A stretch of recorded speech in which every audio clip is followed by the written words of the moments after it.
Hello વિદ્યાર્થી મિત્રો, આજે આપણે ફરી પાછો ચેપ્ટર નંબર 1 ની અંદર અર્થશાસ્ત્રમાં એક નવો ટોપિક લીધો છે. ખાસ ધ્યાન રાખજો વિદ્યાર્થી મિત્રો, આ પણ ટોપિક મેં કમ્બાઈન કરીને લીધો છે. આકૃતિ અને આલેખના પ્રકારો બંને મુદ્દા મેં સાથે લીધા છે અને સરસ મજાની આપણે ટ્રિક્સ સહિત સમજવાના છીએ. ખાસ ધ્યાન આપજો, બરાબર. આગળનો કોઈ પણ ટોપિક જોવાના બાકી હોય તો પહેલા જોઈ લેજો, પછી આ વિડિયો કન્ટિન્યુ કરજો, કારણ કે અગત્યના ટોપિક આપણે આગળ મૂકેલ છે, બરાબર.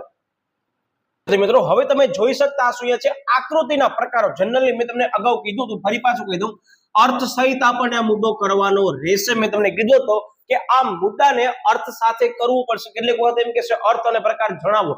હવે પૂછાઈ સેપરેટલી શકે છે કે આકૃતિનો અર્થ આપીને પ્રકારો અને આલેખનો અર્થ આપીને પ્રકારો, એવું હોઈ શકે છે. તો જ્યારે પણ કરાવતો હું ત્યારે યાદ રાખવાની ટ્રીક સૌથી પહેલા હું દરેક મારા વિદ્યાર્થીને કરાવી દઉં.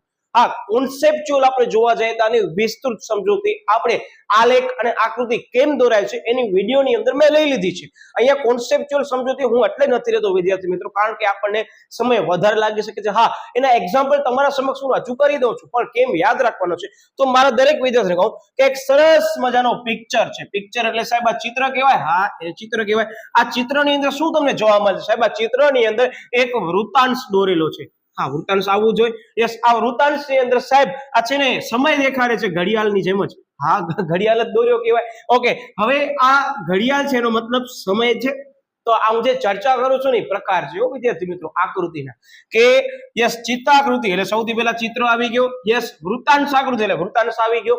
એની અંદર યસ સાહેબ ઘણા બધા અહીંયા અમને દેખાય છે, કાપા દેખાય છે, બરાબર. મતલબ સ્તંભ એની અંદર જોવા મળશે તો સ્તંભાકૃતિ આવી ગયો.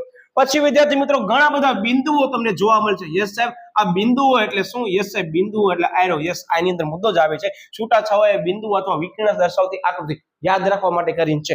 ઓકે, બીજી બાબત વિદ્યાર્થી મિત્રો, તમારા પાસે કદાચ આવા પ્રકારનો સાદો ઘડિયાળ હશે, બરાબર. તો ઘડિયાળની અંદર આ બધું દોરેલું હશે ને, આ તમને પરીક્ષાની અંદર તમારા પાસે જવાબ જ રહેલો છે.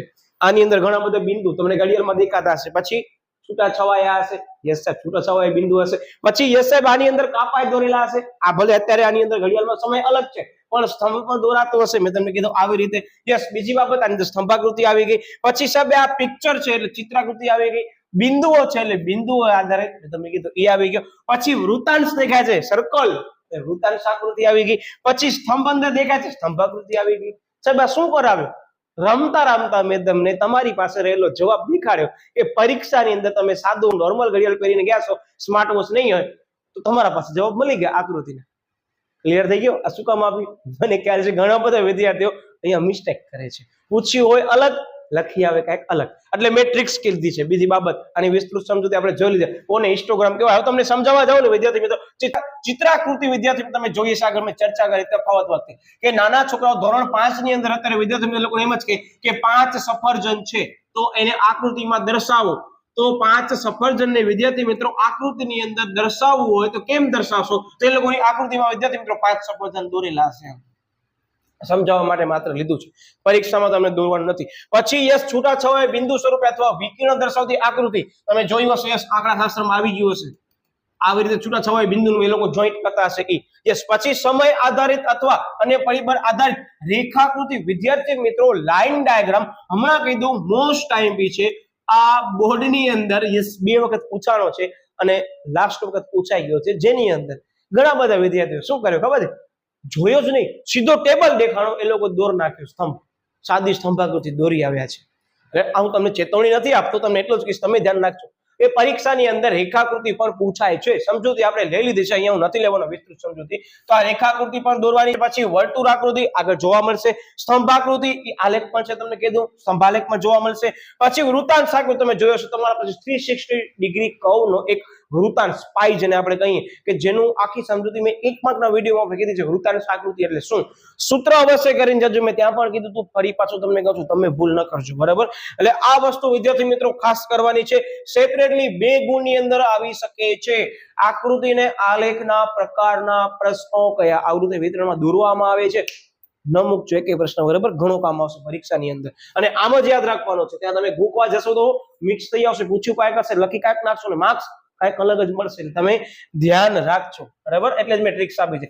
યસ, હવે આલેખના પ્રકારો ઇઝીલી યાદ રહી જશે. જુઓ શું કહે છે કે સામયિક શ્રેણીના વલણો દર્શાવતા આલેખ તમને બધાને ખ્યાલ હશે વિદ્યાર્થી મિત્રો, તમારા આંકડાશાસ્ત્ર પાર્ટ 1 ની અંદર ચેપ્ટર નંબર 4, બરાબર, આ છે ટાઈમ સિરીઝ, બરાબર, જેની અંદર આલેખો આપેલા જ છે. તો આ પ્રકારના આલેખ વિદ્યાર્થી મિત્રો એનો સમાવેશ આલેખમાં કરવામાં આવે છે. ખાસ ધ્યાન રાખજો, આલેખની અંદર આંકડાશાસ્ત્રનું જ્ઞાન હોવું અનિવાર્ય છે, ઊંડું જ્ઞાન હોવું જરૂરી છે. સાધનોનો ઉપયોગ કરવામાં આવે છે, સ્કેલ માપ લેવામાં આવે છે. સ્કેલ માપ વગર જે છે આલેખ દોરી શકાતું જ નથી. તફાવતનું રિવિઝન અહીંયા થઈ ગયું, બરાબર, મેં ત્યાં કીધું હતું. સતત આવૃત્તિ વિતરણ ધરાવતી માહિતી માટેના આલેખો, આવી રીતે નામ યાદ રાખજો. કામ સૌથી પહેલા સાહેબ સ્તંભાલેખ, પછી આવૃત્તિ બહુકોણ આગળ આવશે, પોલીગોન જેને આપણે કહેવાય, ફ્રીક્વન્સી પોલીગોન, બરાબર, ઓકે. આવૃત્તિ વક્ર આ આગળ આવશે. તમને વિસ્તૃત આની સમજૂતી નથી આપી એટલે કદાચ આર્ટ્સ નો વિદ્યાર્થી વિડીયો જોઈ રહ્યો છે, ગભરાતા નહીં. શરૂઆતમાં કીધું ઘણા લોકો છે સાહેબ અહીંયા સ્ટેટ આવી ગયો, નથી આવ્યો, ટેન્શન ન લેજો, બરાબર. યસ, સંચય આવૃત્તિ બહુકોણ, સાહેબ આ અમને યાદ છે, CFI ક્યુમ્યુલેટિવ ફ્રીક્વન્સી અમને આવી ગયું સાહેબ. ધોરણ 11 ની અંદર અમે આંકડાશાસ્ત્રમાં ઘણા બધા સમ કર્યા છે, તો ઈ જ છે, બરાબર. વિસ્તૃત સમજૂતી આની નથી અને બોર્ડમાં નથી આવતી, પણ પ્રકાર કરવાના છે, આવે છે. પછી લઘુગણક એટલે કે લોગ આધારિત આલેખ, જે તમને અત્યારે નથી આપ્યો, તમને આગળ કોલેજ કક્ષાએ આપશે આંકડાશાસ્ત્રની અંદર. એટલે એનો મતલબ વિદ્યાર્થી મિત્રો આ આલેખના પ્રકારો, આ બે વસ્તુ મેં સાથે લીધી છે, ખાસ ધ્યાન રાખજો. આ વિડીયોને અંડર એસ્ટિમેટ ન કરજો.